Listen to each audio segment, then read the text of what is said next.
Napakaraming nagtatanong ngayon na kung totoo daw ba na may mga kilo na or grams ang mga pasalubong na kailangan dalhin pauwi sa Pilipinas. Dahil kapag sumobra daw ay kailangan ng clearance sa FDA or Food and Drugs Administration. Na ang kailangan lang daw dalhin pauwi sa Pilipinas kapag shampoo ay 2 kilo. Kapag lotion naman ay 2 kilo din. At kapag perfume ay 5 bottles lang. At kapag chocolate daw ay 5 to 10 kg lang ang allowed dalhin. At sa mga sabon naman na dinadala natin sa Pilipinas pangligo ay 2 kilo lang daw ang allowed. At sa wine naman ay 2 bote lang ang allowed. At sa mga cosmetics ay 1 kg lang daw ang allowed. Ang sagot ay putik na yan. Sa wine at cosmetics lang ako mag-a-agree. Dahil hindi naman sa pagdi-disagree sa rules, dahil totoo yan guys, nasa rules talaga yan. Pero kung baguhan kang traveler, ay malamang ay yan ang susundin mo.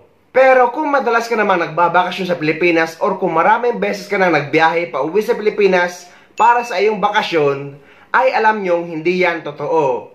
Dahil bawat rules naman ay may consideration lalo na kung isa kang OFW. Dahil sa ating mga OFW ay likas ang pagdadala ng mga pasalubong para sa pamilya natin kapag umuwi tayo sa Pilipinas. Hindi ko sinasabi na mag-agree kayo sa akin, base lang to sa personal kong experience sa bawat pag-uwi ko sa Pilipinas. At sa kaibigan ko or mga kaibigan ko na 3 pa nakakauwi lang ng Pilipinas nung 1 linggo. At sa marami pang OFW nakakauwi lang din. Bawat uwi ko nga guys, halos laman ng maleta ko ay puro chocolate, lotion at mga sabon. At pati ang hand carry ko ay chocolate din ang laman. Madami rin akong dalang mga perfume na lampas 10 pa, na mga mumurahin lang din naman. At nakalagay ito sa check-in baggage at wala yang magiging problema. At basta sumusunod ka sa total amount of goods na 150,000 peso. Dahil pasalubong natin yan sa pamilya natin kapag umuwi tayo sa Pilipinas, at yan lang ang pwede nating maibigay sa kanila para naman mapasaya natin sila sa tuwing magbabakasyon tayo. Bakit pa nila yan paghihigpitan? As long as sumusunod ka sa total amount of goods na 150,000 peso at nakalagay ito sa check-in baggage at hindi ka nagdadala ng mga ipinagbabawal na mga agricultural products pauwi sa Pilipinas, ay wala yang magiging problema. May video ako dito ng mga kaibigan ko na kakauwi lang sa Pilipinas, ilang araw pa lang ang nakakalipas, na lumapag sa Clark International Airport. Panoorin nyo para may makuha kayong idea. Kakauwi nga lang guys ng kaibigan kong nagtatrabaho sa gold shop kasama ang kanyang kapatid na nagtourist ulit dito, na may kasama pang isa na nagtourist din. Marami silang napamiling ginto na mabibigat ang grams. Ngunit suot-suot nila ito pauwi sa Pilipinas kaya hindi na nila ito i-declare. Ang ibig kong sabihin ay no ang sinagot nila doon sa customs declaration kung meron kang dalang ginto sa bagahe mo o sa hand carry mo. Dahil kapag suot-suot yung ginto ay hindi na ito kasama sa declaration. At smooth naman ang paglapag nila sa Clark International Airport. Kung may dala naman daw kayong mga ginto na marami na nakalagay sa inyong hand carry, ay mas maigi na dala nyo ang resibo na nakapangalan sa inyo para hindi na kayo pagbayarin ng tax. Tungkol naman sa cellphone, lalong-lalo na sa iPhone, lahat ng gamit nila guys, nilang 3 ay puro iPhone. At yung 2 nga doon ay tag-2 iPhone pa, pero hindi na nila ito i-declare dahil nga personal na itong ginagamit. Dahil guys, basta personal nyong gamit or nagamit nyo na ay hindi na kasama sa declaration. Pwede na lang kung bagong bili nyo at nasa box pa. Kailangan nyo itong i-declare.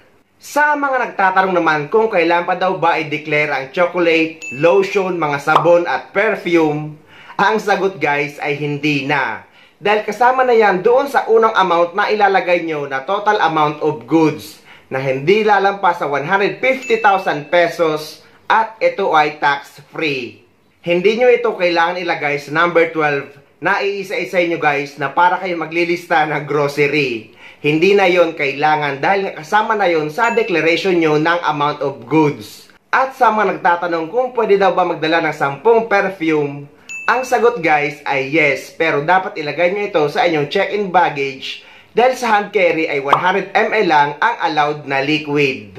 Ang kailangan nyo lang ilagay sa number 12 na hindi nabanggit sa mga tanong ay yung mga bagay na talagang alam nyong kailangan i-declare. Kagaya ng mga luxury bags, mamahaling relo, mamahaling perfume, at yung mamahaling gadgets na nakabox pa.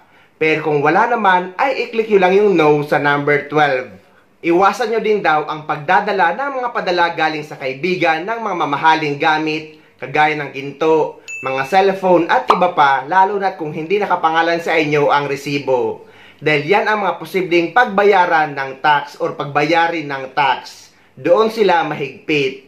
Sa may mga dalang cash naman guys na peso na hindi lalampas sa 50,000 and peso, ay no ang ilalagay nyo or isasagot nyo doon sa tanong kung may dala kayong peso na lampas 50,000 and peso. Ganon din guys sa dollar. Kung wala naman kayong dalang cash na dollar na hindi lalampas sa 10,000 US dollar, ay i-click nyo lang din yung no. Actually guys, hindi nyo naman kailangan magpaka-stress kapag uuwi kayo sa Pilipinas. Mag-register lang kayo sa e-travel at dalhin ang kumpletong requirements, ay wala naman magiging problema paglapag nyo sa Pilipinas. Sa mga hindi pa nakakaalam kung paano mag-register sa e-travel or sa bagong e-travel na kasama na ang customs declaration, ay ilalagay ko sa description ng video na ito yung step-by-step guide para hindi na kayo malito at para may guide kayo. Sa mga nagtatanong naman kung paano daw na niregaluhan ng kanilang amo ng ginto na ilang pirasong hikaw at kwintas, haharangin daw ba sa customs? Ang sagot guys, just in case man matanong, ay sabihin nyo yung totoo kung bakit walang resibo. Na regalo ito sa inyo ng inyong amo. Dahil madalas naman nga yang hindi pinapansin lalo na kung ilang piraso lang. At kagaya nga ng sabi natin kanina, basta suot-suot nyo, ay hindi nyo na ito kailangang i-declare. Ito yung video ng mga kaibigan ko na kakauwi lang sa Pilipinas na lumapag sa Clark International Airport.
عليك بنطلب اللغة واللغة اللي هو